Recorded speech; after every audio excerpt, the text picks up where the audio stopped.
एक होना चाहिए, रंग हमारा एक होना चाहिए। रंग बदलने का काम तो गिरगिट का होता है, मानव का नहीं।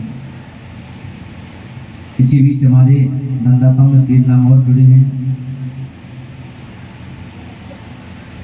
अब नाम तो नहीं कहूँगे, गुप्त दान है। 1100 रुपये गुप्त दान और 2000 रुपये गुप्त दान जनक बिहार से। 2100 रुपये श्री किशोर जी की तरफ से फ्लैट नंबर 602। एक बार जोरदार तालियों से स्वागत करें। बहुत बहुत साधुवाद, बहुत बहुत धन्यवाद। इस प्रकार से महाराज देवताओं के ऐसे वचन सुनकर के ब्रह्मा जी समुद्र के किनारे गए और वहां समुद्र ने उन्हें एक नन्हा सा बालक दिया। उनकी गोदी में कहा, बोले ये किसका बालक है? समुद्र बोला, ये तो मैं भी नहीं जानता हूँ, मुझे तो गंगा सागर में महाराज संगम पर मिला है। समुद्र इतना कह ही रहा था, इतने में महाराज उस बालक ने ब्रह्मा जी की गर्दन को पकड़ लिया और बड़ी जोर से पकड़ लिया। छोड़ा ही नहीं, छोड़े महाराज। ब्रह्मा जी के नेत्रों से जल गिर गया महाराज। जैसे तैसे एक किन प्रकार में ब्रह्मा जी ने अपने आप को उस बालक से छुड़ाया। ब्रह्मा जी ने समुद्र से कहा, बोले इस बालक ने जैसे मेरे नेत्रों से जल गिराया है, महाराज मेरे कंठ को इसने बड़ा जोर से खींच करके पकड़ लिया, मेरे नेत्रों से जल गिर गया, इसलिए इसका नाम जालंधर होगा। यह महापराक्रमी होगा महाराज, बड़ा शक्तिशाली होगा, इसका कोई वध नहीं कर सकता और इसकी पत्नी बड़ी पतिव्रता होगी, इसको केवल रुद्र के सिवा कोई और नहीं मार सकता। इस प्रकार से महाराज ऐसा कहकर के शुक्राचार्य को बुला करके दैत्याधिपति के स्थान पर उसका अभिषेक कराया और समुद्र के कहने पर असुर काल नेमी ने अपनी पुत्री वृंदा का विवाह जालंधर के साथ में कर दिया। बड़ा आनंदित हुआ विवाह करके वृंदा के साथ में। कि शिव ने तागन में सागर में एक अद्भुत शिशु का जन्म हुआ, जालंधर नाम हुआ उसका, बोले तो कागज पति हुआ।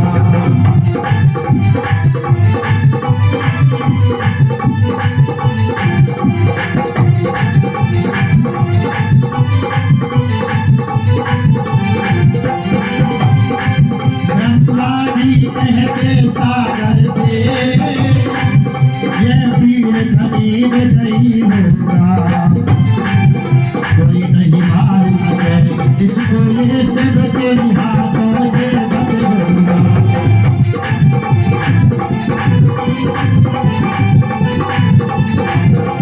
कोई नहीं मार सके इसको, सब तेरी हाथों बदलूंगा। ऐसा अनंत आशीर्वाद दिया महाराज, उसका विवाह करवा दिया। जालंधर ने उस समय राहु के सिर को कटा देखा, शुक्राचार्य से पूछने लगा, बोले सिर किसने काटा है?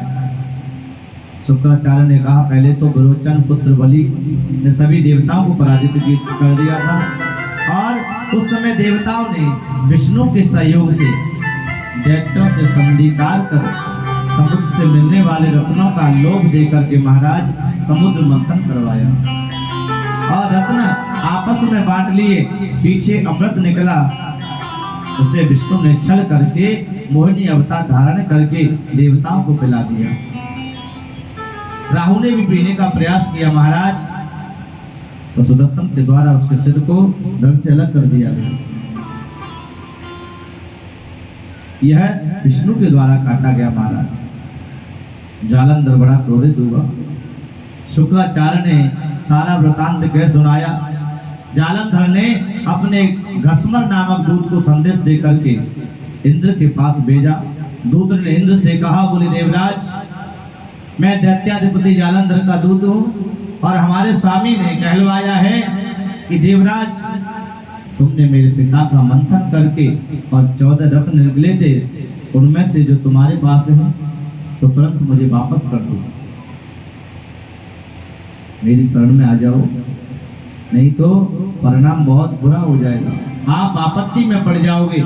दूत के वचन सुन करके इंद्र विस्मित होकर के भयभीत हो गया। शेष पूर्ण शब्दों में कहने लगा, बोले जालंधर के दूत, पहले मेरे भय से भयभीत पर्वतों को समुद्र ने शरण दी थी, इसलिए मैंने मंथन करवाया। जालंधर, पूर्व में समुद्र पुत्र शंख ने मुझसे द्वेष किया था, महाराज उसको भी विष्णु ने मार दिया था। तुम्हारा मुझसे द्रोह करना व्यर्थ है। हे दूत, तुम जाकर के जालंधर को हमारा संदेश कह दो। दूत ने सारा समाचार आकर के अपने जालंधर को बताया। उसे जालंधर ने सुनकर के महाराज शुंभ निशुंभ आदि दैत्यों को एकत्रित करके और इंद्र के ऊपर चढ़ाई कर दी। अनेक शास्त्रों को लेकर के महाराज युद्ध करने लगे, घमसान युद्ध होने लगा और सेनाएं रक्त जंतित होने लगी। अनेक वीर मरने लगे, महाराज कटने लगे। शुक्राचार्य मरे दैत्यों पर रक्त संजीवनी मंत्र पढ़कर के जल छिड़कते हैं और देवगुरु बृहस्पति भी द्रोणाचल से लाई औषधियों से देवराज इंद्र के सैनिकों को जिताने लगे।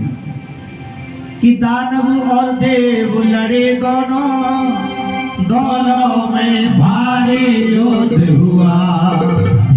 देवों पर दैत्य पड़े भारी, रणभूमि में तो बधाई हुआ।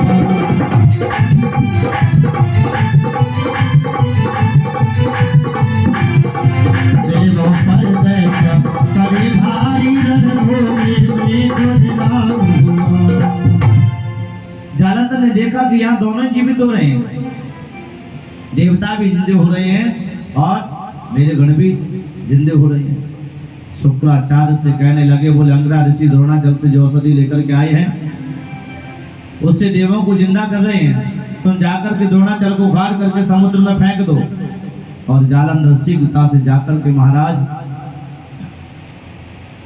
उखाड़ करके समुद्र में फेंक आया और आकर के सबको मार काट करने लगा। महाराज देवता जब घायल होने लगे, देवगुरु कहने लगे, देवताओं जालंधर ने द्रोणाचल को नष्ट कर दिया, हमें जन औषधि नहीं मिल पा रही है। देवगुरु की घोषणा सुनकर के वे सभी देवता युद्ध में पलायन करके कंदराओं में छिप गए और सभी देवों के स्थानों में दैत्यों को नियुक्त कर दिया। महाराज सभी देवता पीड़ित हुए, सभी घबराने लगे। महाराज बड़ा शक्तिशाली जालंधर, ऋषिकेश महाबाहो भगवन मधुसूदन, नमस्ते सर्वदेवेश सर्वदैत्य विनाशक। देवताओं ने स्तुति की ऋषिकेश भगवान से, हे महाबाहो, हे भगवान, हे मधुसूदन, हे देवों के देव ईश सर्वदेव विनाशक, आप हमारी रक्षा करो। रामाय लोक रामाय मर्यादा पुरुषायते, रावणांतंकरायासु सीताया पतये नमः। लोक को प्रसन्न करने वाले मर्यादा पुरुषोत्तम रावण का वध करने वाले सीतापति राम रूप में आप आकर के हमारी रक्षा करें। कि नमस्ते ज्ञान गूढ़ाय कृष्णाय परम आत्मने, राधा विहार शीलाय नाना लीला कराय च। और गूढ़ ज्ञान वाले राधा के साथ रमण करने वाले कृष्ण रूपधारी आकर के हमारी रक्षा करें, आप भी हमारे प्राणों को बचाएं। महाराज ऐसे सुंदर 21 श्लोकों में स्तुति की। स्तुति से प्रसन्न होकर के भगवान कहने लगे, देवताओं आप भयभीत मत हो, मैं जालंधर से युद्ध करूंगा। तो महाराज विष्णु के देवताओं के साथ जाते हुए देख करके लक्ष्मी जी से कहने लगे, ये प्रभु क्या आप मेरे भाई को मारोगे? भगवान विष्णु कहने लगे, देवों ने विनती की है और मैं युद्ध में अवश्य जाऊंगा, पराक्रम भी दिखाऊंगा, परंतु तुम्हारे भाई को मारूंगा नहीं। ऐसा कहकर के महाराज शंख चक्र गदा पद्म लेकर के गरुड़ पर आरूढ़ होकर के भगवान विष्णु चलने लगे। जालंधर के पास जाकर के विष्णु के तेज से दर्वित देवता सिंहनाद करके महाराज युद्ध में तैयार हो गए। जालंधर कहने लगा कि 1 लाख मौर्य वंशी और 100 संख्या वाले असुर, 1 कोटि संख्या वाले कालिकीय असुर और 1 लाख संख्या वाले काला कंकन असुर सभी निर्भय होकर के मेरे साथ सेवा में पधारे। महाराज घमासान युद्ध होने लगा। इतने गणों को जालंधर ने बुला लिया। देवता युद्ध में घायल हो गए। विष्णु भगवान अपने धनुष पर बाण चढ़ाकर दैत्यों को काटने मारने लगे। जालंधर भी भगवान के सामने आकर के महाराज घोर युद्ध करने लगा। बड़ा भयंकर युद्ध हुआ महाराज। अस्त्र शस्त्रों से काटने लगे। एक बार तो भगवान विष्णु का धनुष ही काट दिया। तब क्रोध करके भगवान ने जालंधर पर अमोघ गदा का प्रहार किया। वह गदा महाराज जालंधर को फूल के समान लगा। इतना शक्तिशाली जालंधर। ये दैत्य होते हैं महाराज, बड़ा कठोर तप करते हैं और बड़े शक्तिशाली होते हैं। क्यों कि वरदान भी तो भगवान ने दिया है कि यदि भावुक तुष्टो असि वर में तम ददस्व में मदगिन्या मया सार्धम मदगे सगणो वस। जालंधर बोला, हे भावुक यदि आप प्रसन्न हो तो मुझे वरदान दीजिए। आप मेरी बहन महालक्ष्मी तथा अपने गणों के साथ मेरे घर में निवास करेंगे। भगनी के साथ तथा कुटुंब के साथ मेरे घर निवास करें। भगवान कुछ खिन्न मिन्न से महाराज लक्ष्मी सहित जालंधर की रहने लगी। जालंधर ने देवता ऋषि जिनके पास रत्न थे सभी छीन करके अपने यहाँ रख लिए। सभी को अपने बस में कर लिया। सभी देवता महादेव की स्तुति करने लगे। महादेव ने नारद जी का आह्वान कर देवताओं के पास भेजा और देवताओं ने जालंधर का अत्याचार नारद जी को सुनाया। देवता कहने लगे, बोले नारद, जालंधर ने सूर्य चंद्र अग्नि लोकपाल आदि सभी को उनके स्थानों से निकाल दिया है और जितने भी रत्न हमें समुद्र मंथन के समय मिले थे सभी को महाराज हमसे छीन लिया है। एक बार नारद जी महाराज जालंधर के पास में पधारे, समझाया। जालंधर ने विधिवत पूजा की नारद जी की। सह सम्मान महाराज उनका खूब सम्मान किया। आप बताइए, आज्ञा दे, मुझे क्या करना चाहिए। नारद जी कहने लगे, दैत्यराज, आज मैं कैलाश पर गया था और वहां मैंने सैकड़ों कामधेनु 10,000 योजन की कल्प वृक्ष वन